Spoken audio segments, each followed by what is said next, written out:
our program. Welcome, my name is Sarah McLean. I am sitting here in cloudy Santa Barbara, California, and this is where I like to guide meditations, and I like to teach meditation, and I like to write books. And I love to have conversations, conscious community conversations with people who are kind of facing in the same direction as I am, which is putting your spiritual connection first in whatever way you do that, whether it's through prayer or meditation, whether it's through poetry or writing, whether it's through walking in the wilderness or standing by the ocean. I'm so glad you're here. This is my favorite thing to do. And this last week, I was in Concord, Massachusetts, and I'm originally from Massachusetts, and spent a lot of time in Cambridge, which is Harvard Square, where Harvard is. And I spent a lot of time thinking about, asking myself, I should say, the question, who am I really? It started when I was very young, and maybe you had that same question. Who am I really? Am I the product of my environment? Well, yes. Am I a female, Caucasian? Yes. Am I a New Englander? Yes. Was I brought up in a Christian household? Well, yes. Did I go to school and study English literature? Well, yes. Do I have a mother, a father, a brother? Yes. But is that who I am? This last trip I just took to Concord, Massachusetts, I was very drawn to spend a little time. I don't know if you can see this. This is a book called The Spiritual Emerson, Essential Writings of Ralph Waldo Emerson. And I've always been inspired by him, and I decided to go spend some time at this house that he spent his formative years in called the Manse, and it's in Concord. And I want to share with you what I've learned, and I want to guide us into a meditation practice today that might help you to access some of his realizations. My series in the Feast for the Soul is brand new to me and inspires me, so I thought I'd share it with you. It's really following these what are called American Transcendentalists, people who were having an inner revolution and not subscribing to the ways in which they were necessarily culturally brought up to be subscribing. They transcended Puritanism, they transcended the norms of social and cultural conditioning, and they found a sanctuary inside themselves. So I want to share every week, or every time we meet, a little bit about their findings and suggest that we can find the same thing. So as you may know, I'm the co-director of the Feast for the Soul. I have been teaching meditation for since 1993, so a really long time. I first actually learned to teach meditation working for a man named Deepak Chopra. Many of you know him. I had gone to work with him outside of Concord in a place called Lancaster, Massachusetts, where I became a meditation teacher. And it was such a transformative time in my life as I started to find an inner authority. And so the feast maybe can help you find your inner authority. So let me tell you how today will go and how it will go for the rest of the time. If we meet next week, I hope you can come. So basically, we start with a few minutes of silent meditation to kind of settle into a meditative state, to make that transition between the beta activity of the mind, the active mental conditioning, into a more subtle experience, maybe moving into the alpha brainwaves, and using our imagination radically as a way to counterbalance the bad news in the world. You know, that sends a lot of us into a trajectory of imagination, imagining the worst, and I think that's by design. But for those of us who put our spiritual practices first, we know the power of our imagination, and we know if we spend a few minutes a day, instead of imagining the worst, imagining the best, we can actually change sort of the frequency and the vibration. Now, I'm not going to say I'm adept at understanding all of that, But I do believe that, as who was it who said this? Who you are speaks so loudly, I can't hear a word you're saying. It's one of the American Transcendentalists. And when you walk into a room, who you are speaks so loudly that you can change the, let's just say, the vibe of the room. So today I want to share a little bit about Ralph Waldo Emerson. He was born in the early 1800s, and he was born to a family who were very involved and even witnessed the first shots fired in Concord at the American Revolution. Now, what is the American Revolution? For those of you who don't know, it was when Americans kind of got tired of being ruled over by another country, i.e. England or the UK. And the UK had come to create a little more dominance, and somehow all of the Massachusetts, what would you call it, militia came, and I don't know who shot the first shot, but it was the marking of a shift of independence. So Ralph Waldo Emerson, though he wasn't born at the time of the Revolution, was influenced by the Revolution, as his father and his grandfather both were involved in that. And he was actually brought up in his formative years in this house called the Old Manse, which was right next to, and I went to see it last week, right next to the bridge where the shots were fired. Now, I'm not a history buff, but what I am interested in is revolution, the revolution of thought, the revolution of the heart, the revolution of our own minds.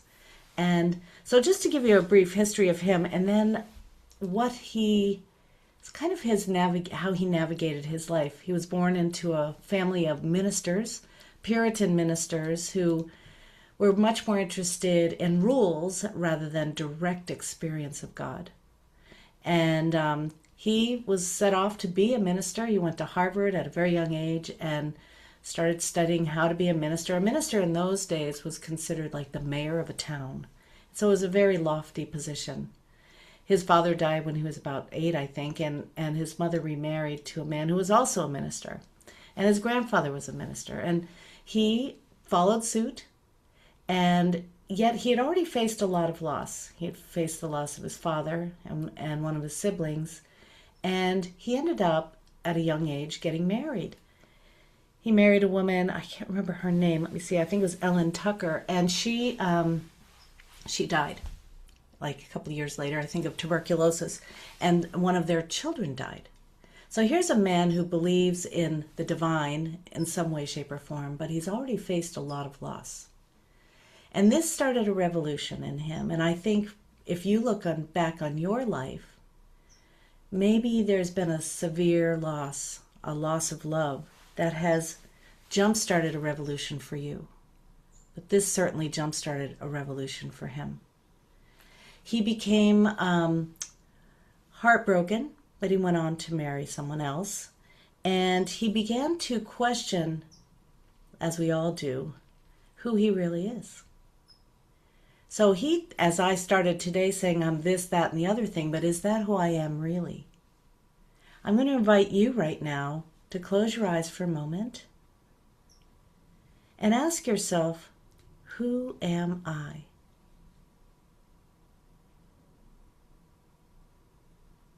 Who is this one sitting here?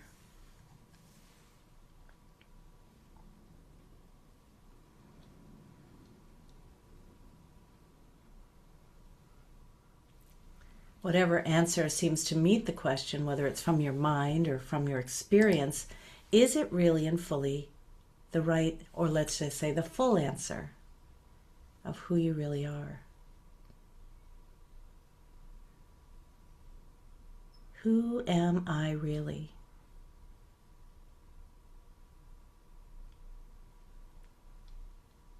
And then ask yourself, who is the one asking this question? Who is the one asking this question?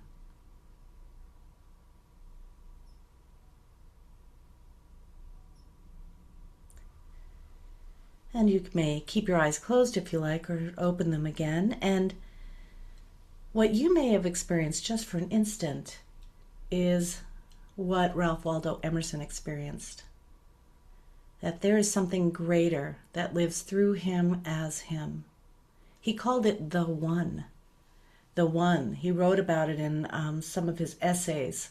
And he believed that, I'll just get the quote here, all our progress is an unfolding. And you have the first an instinct, then an opinion, then a knowledge, as the plant has a root, bud, and fruit. Trust this instinct to the end, though you can render no reason. He was suggesting that there is something greater. There's a soul, as he called the oversoul, the soul of the whole. It's not something you achieve. It's not something you wish for. It's something you remember. And when you ask the question, who am I? You're begging that remembrance to move in the forefront of your mind. So when the story of who you think you are begins to dissolve, as he did, he thought he was a minister, and he thought he was a father, and he thought he was a Puritan. As the story of who you are begins to dissolve, you start to tap into something much greater than your roles, your responsibilities, your religion, your place in this culture, in this world, and you start to find the common ground that exists in each and every one of us.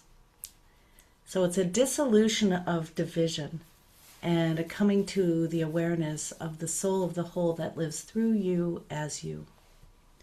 So the American Transcendentalists, and I'll just say this briefly and then we'll move into meditation, but the American Transcendentalists were named because they transcended all the roles they had adopted without thinking.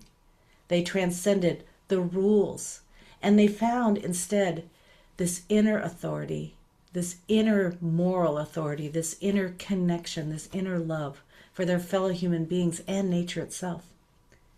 As you know, one of the American Transcendentalists was Henry David Thoreau. And though he wasn't a minister, what he was someone who found the soul of the whole in nature. And we'll be talking about him later in this series. So I thought what would be appropriate for today is to guide us into a meditation that was founded by a man at Harvard, Herbert Benson. It's an American Transcendentalist, but he's still alive today. And I don't know if he would identify as that, but he was and is a cardiologist who introduced Americans to the ancient type of meditation called transcendental meditation, but he did it through using American words or English words, and he did it so that we could access the benefits of transcending what we think is who we are, and so we can come to the direct experience of our own soul. Now, I want to warn you, don't try to make this happen.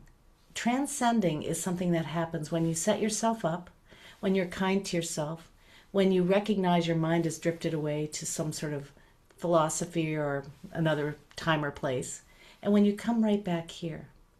You maintain a comfortable position, you keep your eyes closed, and if you need to move or open your eyes at any time, you can do that.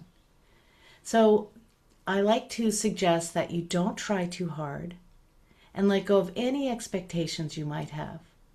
And for those of you who don't want to do this practice, you can simply close your eyes and enjoy the silence.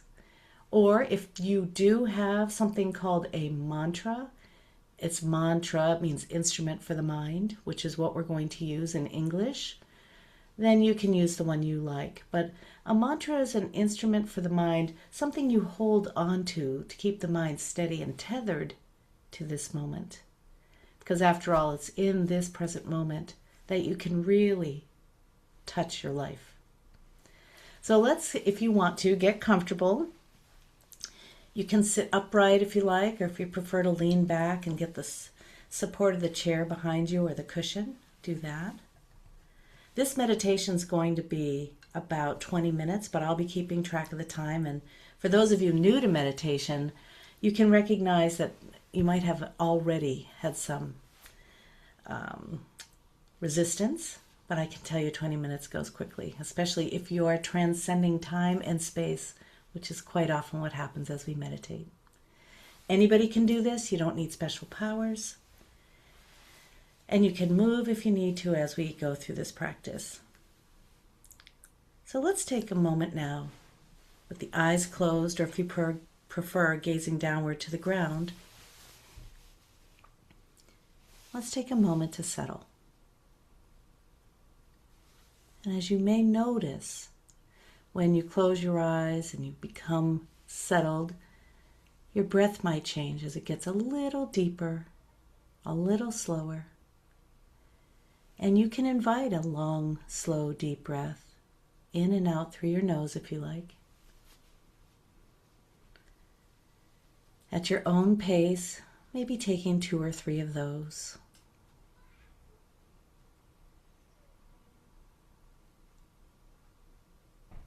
This helps the body to relax as you begin to activate the rest and digest response, or as Herbert Benson would call it, the relaxation response.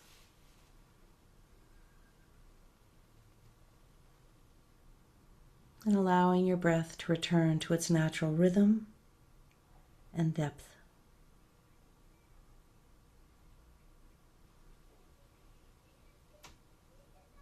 Letting your breath be natural as it may change throughout this practice.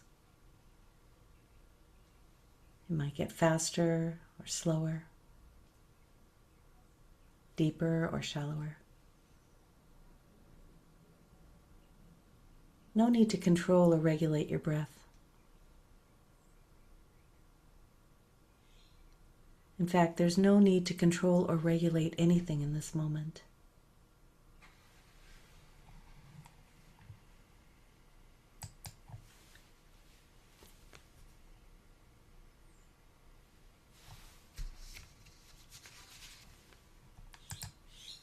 Letting everything be as it is.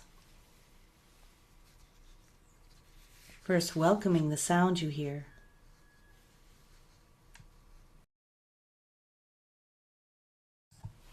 Noticing the sounds of the sounds,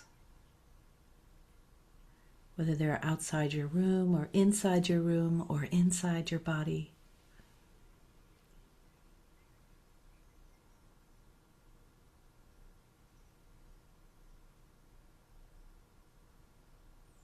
Welcoming everything you hear as a soundscape.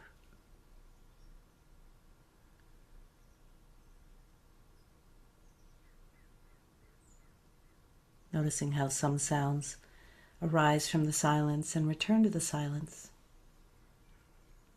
like my voice or a bird song or the sound of your breath.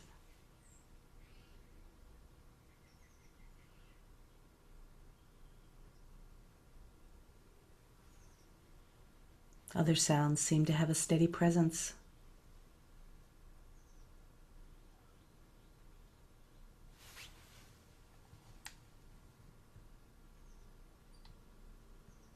So practice welcoming everything, being mindful of what's here right now. And if the mind drifts away into another time, just come right back here. Your senses are always right here, right now.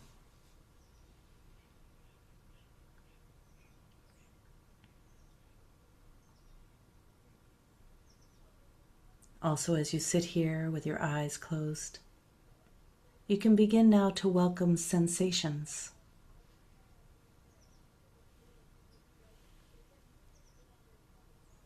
Notice where the body is supported by the floor, or the chair, or the cushion.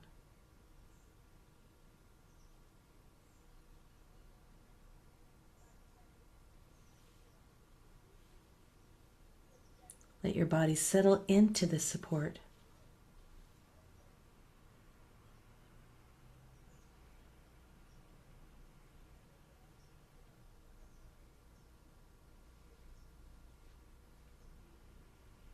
As you begin to notice sensations that are here, meeting your awareness.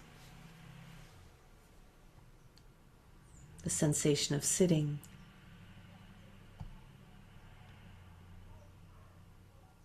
the sensations of breathing,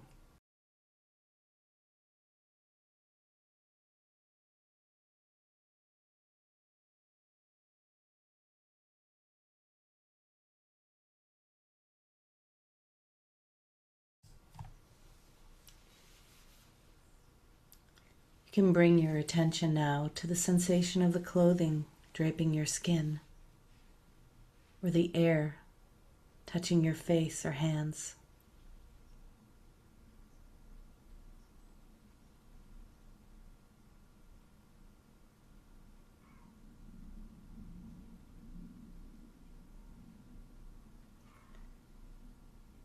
You might bring your attention now to the sensation of stillness that's present right here.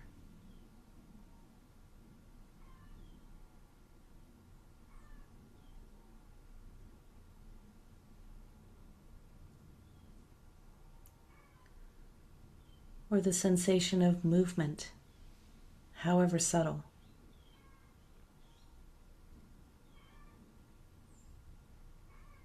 The movement of your breath, the body.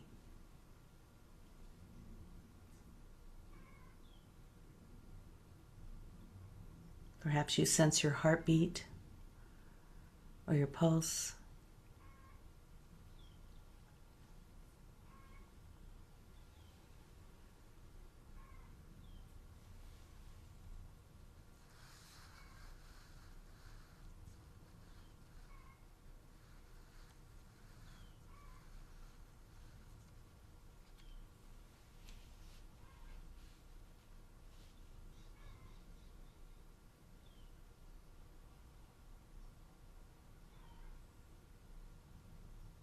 Letting your breath be natural, letting everything be as it is.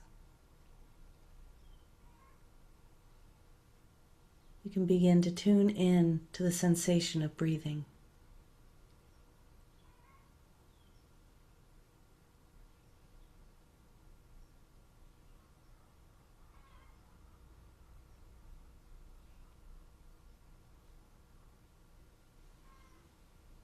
Letting your breath and the sensations of breathing charm your attention.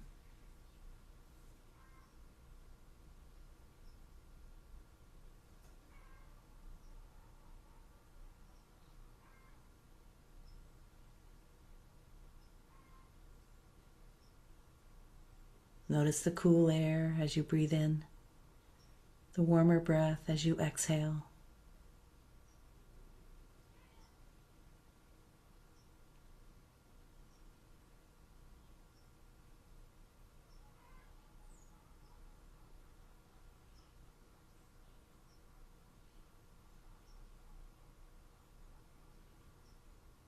Noticing the sensations of the lungs as they fill and empty, and the way the body moves with each breath.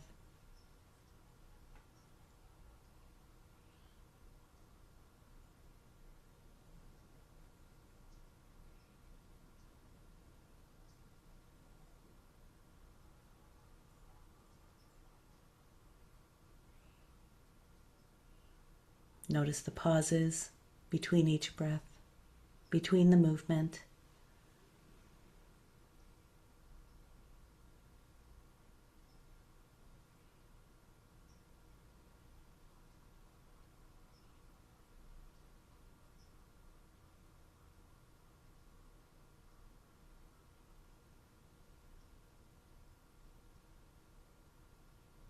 And being sure your body is completely relaxed as you sit here supported by the space you're in,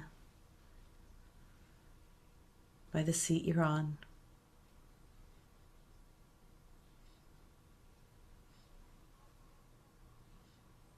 We'll begin to introduce a mantra, the English mantra.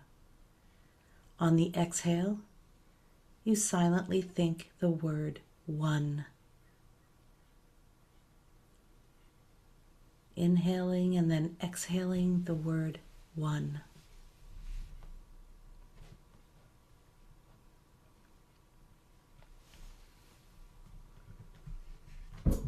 There's no need to ponder the word one or have to have a certain experience. The word and the sound of the word itself is simply an anchor for your attention to be right here, right now.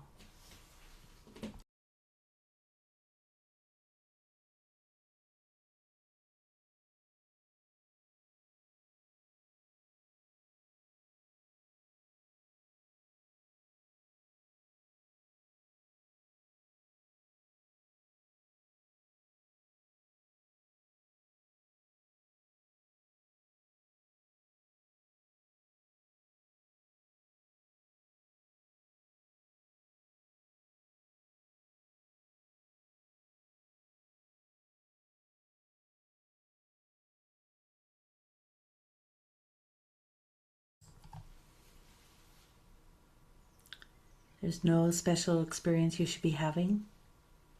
Simply inhaling, exhaling the silent mantra, one. It's like a gentle whisper as you exhale.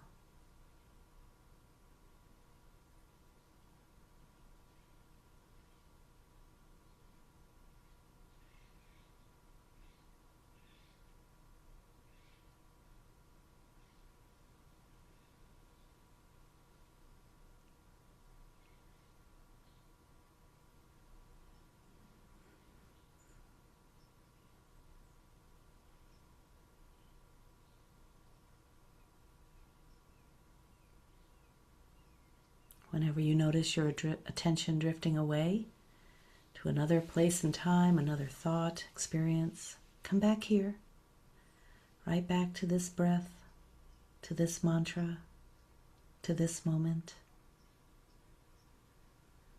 Doesn't matter how many times you have to come back. You're doing it correctly as long as you're being kind to yourself. We're going to meditate like this for a few minutes, and I'll keep track of the time.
And keeping your eyes closed, you can stop repeating the mantra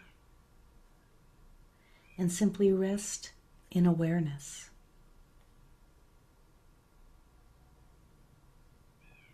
As you welcome your experience of hearing, feeling, and being.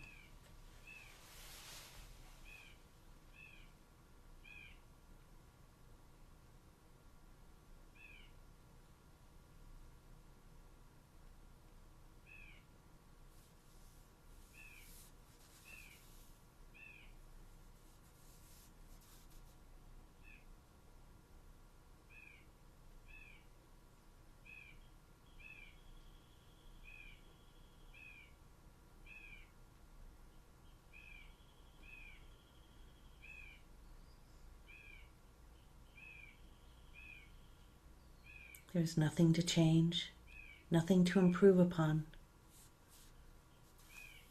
Simply resting in awareness.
And you can ask yourself silently, inwardly, if I am not simply my roles, if I am not simply my story of sorrows and joy, and if I'm not simply my thoughts and beliefs, then who am I?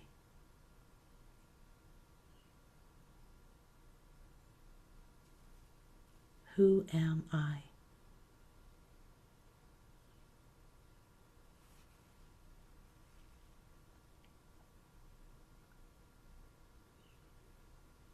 There's no need to answer the question, but simply asking allows for remembrance. Who am I?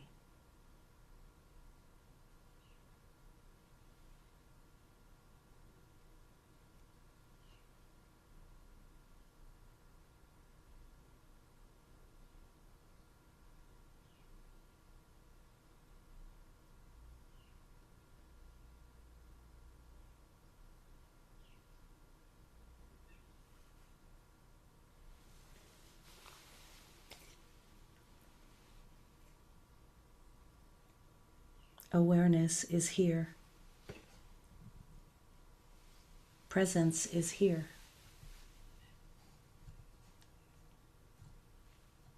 Being is here.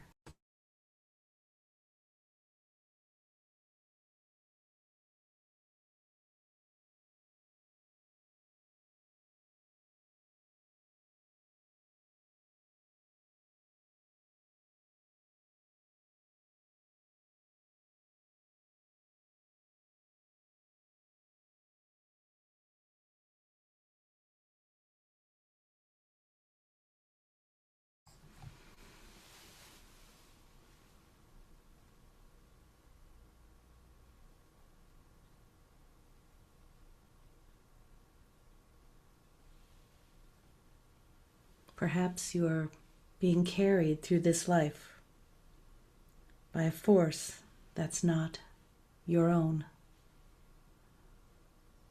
this love force, this life force, this one.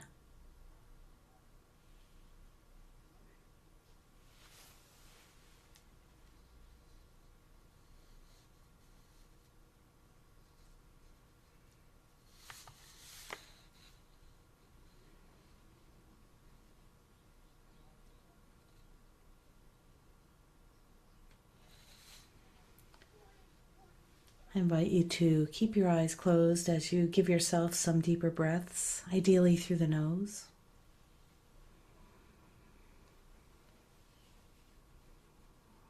Coming out of meditation slowly is very important as you move from one state of stillness and transcendence back to the waking state. So keeping your eyes closed as long as you can. As you begin to move your body a little bit, maybe some neck rolls or shoulder rolls.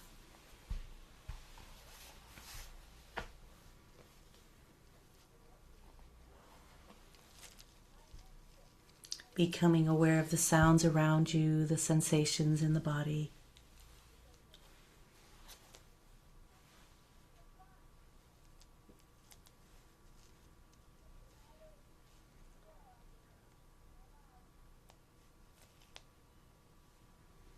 And you can begin now to slowly begin to open your eyes, if you like, first with a downward gaze. Becoming aware of the objects around you, the space around you.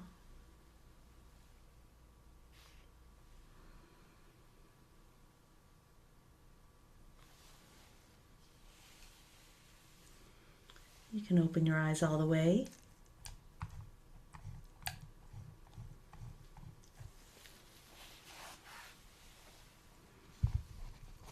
I want to read you a quote.